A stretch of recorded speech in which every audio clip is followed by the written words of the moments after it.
30 வயதை தாண்டும் பெண்களுக்கு வரக்கூடிய அழகு சார்ந்த பிரச்சனை என்ன அப்படின்னு உங்களுக்கு தெரியுமா? இது எல்லாருமே சந்திக்கிற ஒரு காமனான ஒரு ப்ராப்ளம் தான். என்ன அப்படின்னு கேட்டீங்கன்னா, முக சுருக்கம்.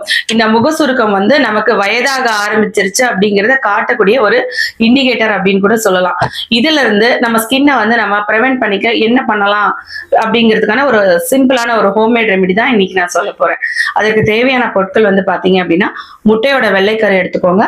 அதோட பாத்தீங்கன்னா அரை டீஸ்பூன் அளவுக்கு ஆலிவ் ஆயில், அதோட திராட்சை ரசம், திராட்சை சாறு, திராட்சை பழத்தை நீங்க அதோட பல்ப்பு நீங்க சாறு எடுத்துக்கோங்க. இது எல்லாத்தையுமே நல்லா மிக்ஸ் பண்ணி ஸ்கின்ல ஒரு திக்கான மாஸ்க் மாதிரி அப்ளை பண்ணி ட்ரை ஆனதுக்கு அப்புறம் ஒரு ஜென்டில் மசாஜ் கொடுத்து குளிர்ந்த தண்ணீர்ல நீங்க வாஷ் பண்ணீங்க அப்படின்னா உங்க ஸ்கின்ல டைட் ஆகுறது தெரியும். உங்களோட அந்த சரும சுருக்கங்கள் இனிஷியல் ஸ்டேஜ்ல இந்த டிப்ஸ் நீங்க வீக்லி ஒன்ஸ் ஆர் ட்வைஸ் பயன்படுத்த ஆரம்பிச்சீங்கன்னா ரொம்ப நாளைக்கு நீங்க சரும சுருக்கத்துல இருந்து உங்க ஸ்கின்னை பாதுகாத்துக்கலாம். Use naturally, glow magically.